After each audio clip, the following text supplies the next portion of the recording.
Today we're going to be interviewing Emiliano Silva. He's a youth that's very successful in his profession. So we're going to go ahead and start and ask him a few questions. So starting with the first question, if you're comfortable with sharing your life story, would you mind doing so? If not, it's fine. Up to you. For sure, I'm comfortable. So my name is Emiliano Silva. Yes, I came to the United States when I was around 14 years old. And my first year in the United States was when I was starting high school. So I was pretty lucky because, when I was getting there, I was the same age around everyone, even though I went to secundaria and primaria in Mexico. I was still the same age as everyone. And the good thing too is that when I was in Mexicali, which is where I'm from, I went to a school that was bilingual. And so I did have the chance to already know some English. My writing was a bit behind. My accent was very strong, and I'm sure you remember that. Right. So I did have some like hiccups in that, but in the end, I started doing good in high school. My English teacher, I remember her. She told me, "Hey, so you have two options. You can either be in the ESL class, or you can just stay here and just go through it." Because she told me that she saw my writing and my reading, and she said that it has potential, and so she gave me a chance to just stay in the regular English class. So that was good. Then I went through my whole high school career, and I was okay. I mean, I did go into student government a little bit. I was in the pep squad, so I was the MC. It was really bad. Oh my God. I was kind of like challenging myself a little bit, but not enough. And so then it came the time to go to college. My best friend, Joseph, he went to Georgetown and he wanted to be a lawyer. And one of not my best friend, but one of my close friends, Lauren, Right. she wanted to be like a scientist or something, like do some medicine stuff. And I was like, wow, it's amazing. And me, I did not know what I wanted to do. I just knew that I liked public speaking and that I liked helping others and that I liked service and leadership. That's all I knew. And I didn't really want to be a lawyer. And so I applied to UCs and all of them reject me. I did not get into a single one. And I felt bad. I felt stupid. I remember being in a car with my friend Joseph, my best friend, in a car before he left to Georgetown. And I was just telling him like, hey man, I think I'm stupid and I don't know what to do. I don't know what to do with my life. And he told me, you're not stupid. He told me, you like helping others and you have a way with others. Right. That is something powerful that not even I have. And so don't just give up. And those words really motivated me. Then I went to community college, Imperial Valley College, and that was one of the best decisions of my life because I had the chance to just go ahead and believe I can, which is all that you need, in my opinion. For the first time, I said, you know what, I can, and I will do anything I want, and I will be able to achieve whatever I want. And so I went there. I met the president of student government, Moises, and built relationships in the community, started getting involved. And then I became president and student trustee at Imperial Valley College, the first COVID president and the only one. I didn't have an office or anything. Um, yeah, but we did our best. We removed the mascot. We were called the Arabs. What a nightmare. It was awful. We were called the Arabs. We removed that. I got involved in the community. I became board of trustees member. I was student trustee. I got the student trustee the privilege to motion second and get a stipend, which before they didn't get at all. So hopefully that has stayed. And I was just able to understand through that and to doing like food drives, just how beautiful public service could be. And I started realizing just how natural it was to me doing these meetings, leading these meetings, going to meetings, meeting other leaders. I was in a state level. And I said, you know what, I found it.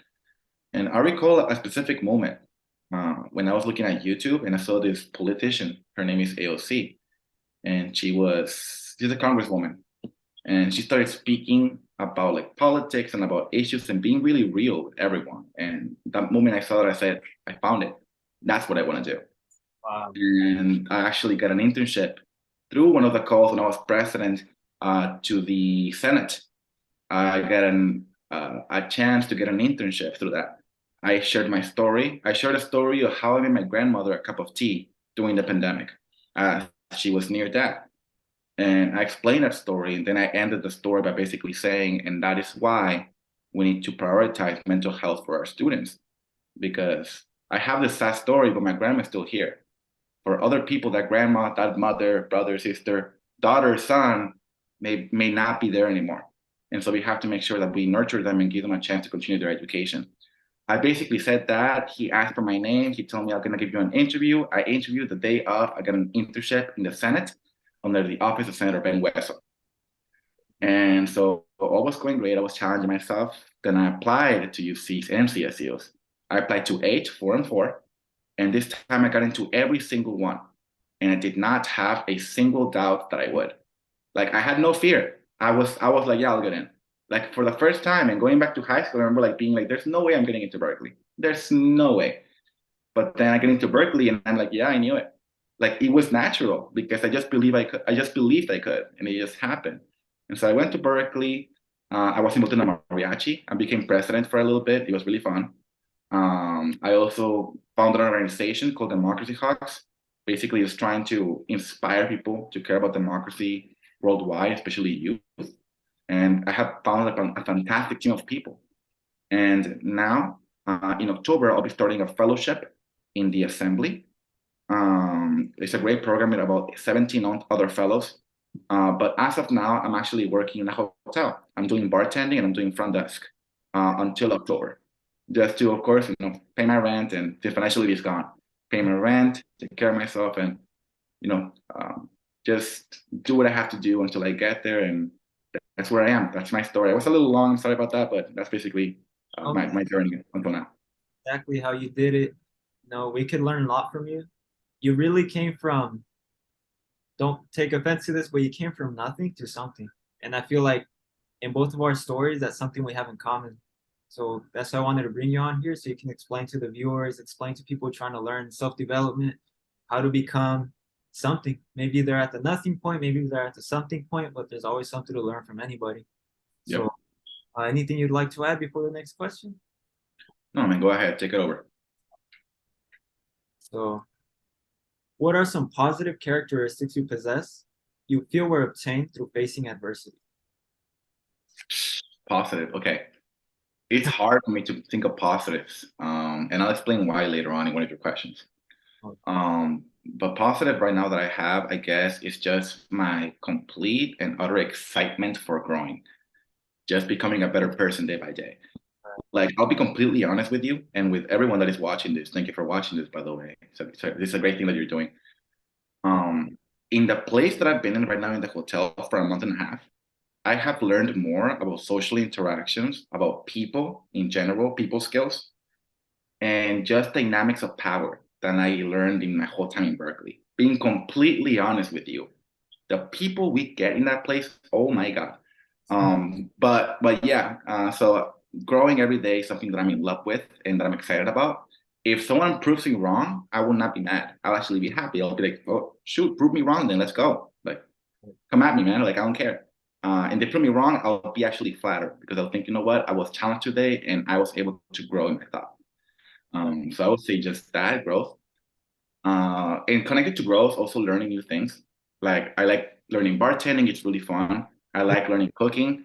Like, a few days ago, I made some frijoles refritos, some chilaquiles with it, and have them ready to make another batch right now. I made some carne en jugo, some sushi, some steak. Oh my God, I love cooking a lot, and I like learning other things. And so when anyone has a new topic for me, I will always be really happy to learn about it. So I would say those are my most positive traits, and I guess one that I'm working on right now that is not finished is my skill of listening. I've been trying because I noticed that before when I would speak to others, it would be kind of like they would be speaking on important things, right? And at one point there was something that connected with me, and I would be thinking of an answer. And so you would not really be listening anymore.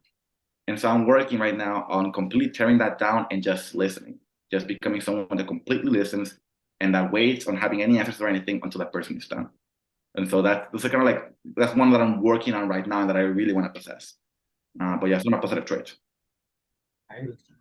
Well, I really relate to that of wanting to learn, but don't you feel sometimes it gets overwhelming? For example, for myself, I have a million things I want to learn and only a Mhm. few things that perfected because I'm so focused on learning so many things and I never focus on one and I never develop a skill on one thing.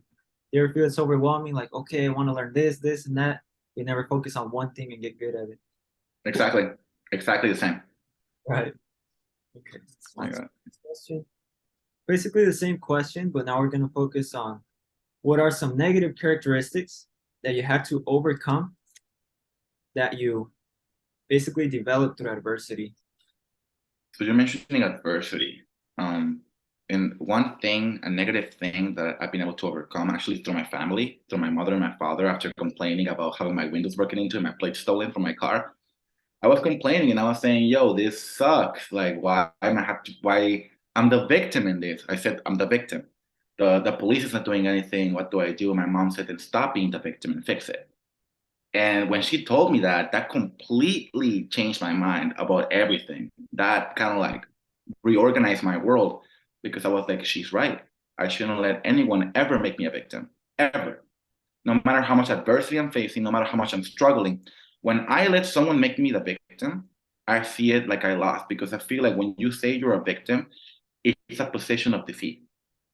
I will do not ever want to let anyone make me the victim. I will not let them, no matter what challenge I'm going through, no matter what harm they want to bring me. They will never make me a victim. And I will always be there to ensure that even if I fail, I was not a victim. I was someone that understood what happened and will not repeat it later on and will get better. Because from failure comes success at all times. That's what you need at all times. Another thing that I'm struggling with is patience. Like you were saying, to think about knowledge, I completely understand that. Because for me, I'm also very impatient. I want to learn things. I want to grow. I'm looking at people like um, Greta Thunberg that was like a child speaking like to the world about like saving the environment. I'm like, yo, what am I doing? You know? And so that comparing to others and that kind of thing is something that I am definitely struggling with. Also, this one is a huge one that I've been able to overcome recently, actually, to my friend. I'm not just comfortable me giving her name, so I will just not say, but my friend, she and I were, her and I were talking, and we talked about our expectations of oneself because many times we will give each other like compliments. I will say like, "Oh, you're doing great in this," and I really appreciate that. She would tell me the same thing, and we will kind of just like bounce it off instead of like acknowledging in the first place any of the compliments. And that is because we were always striving for perfection. And that's something that I recommend no one does ever.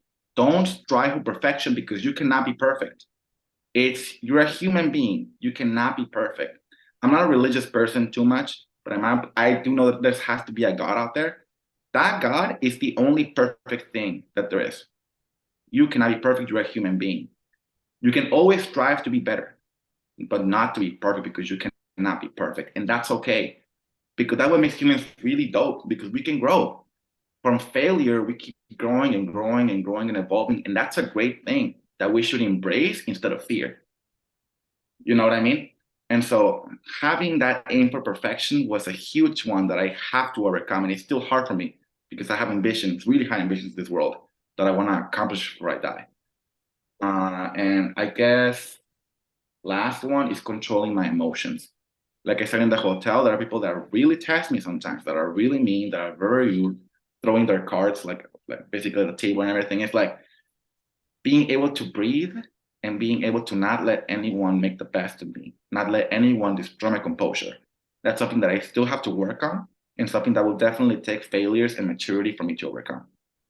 So those are kind of like some of my things, yeah. Okay. And I'll do one last question since we are running out of time. Let's see. Do you have a mentor?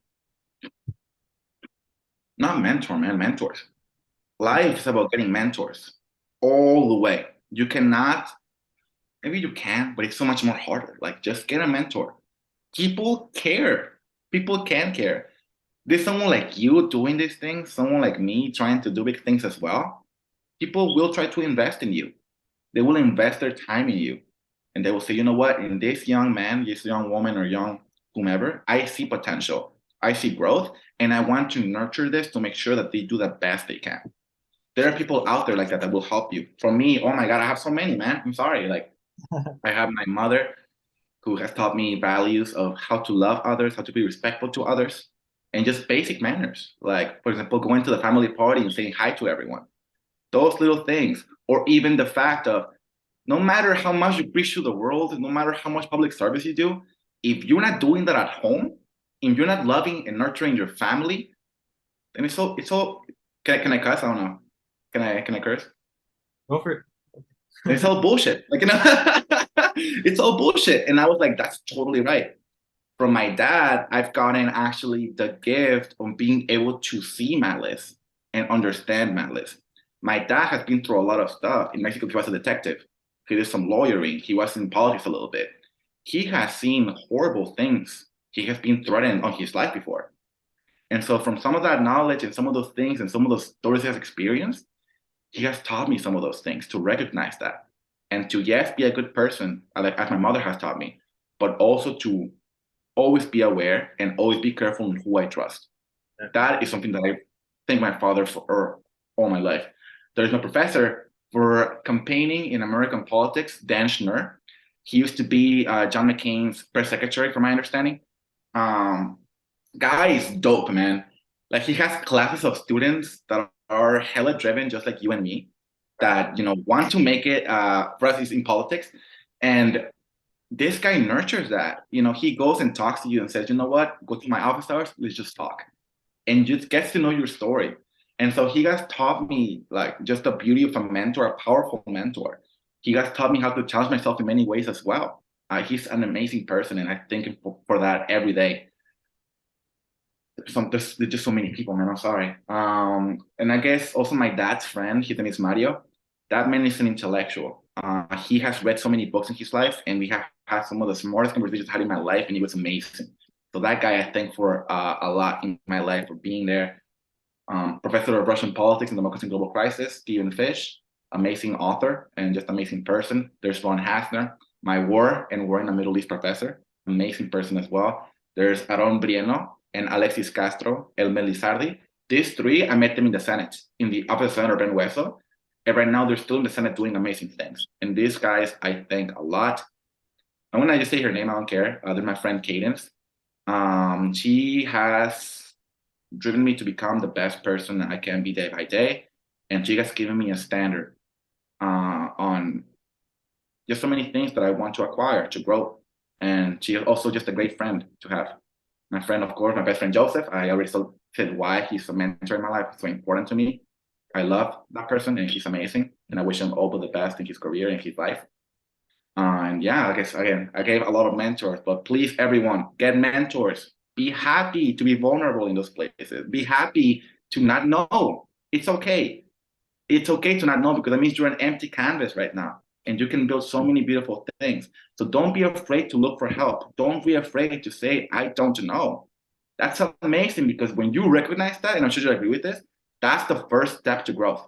When you recognize, I don't have this, but I want it. That's how you start, man. And so you're talking about overcoming adversity. Don't be a victim ever. Don't let anyone make you a victim. Always strive for the best, because until you believe you can, you will make whatever you want. If you don't believe in yourself, then don't even try. Get mentors.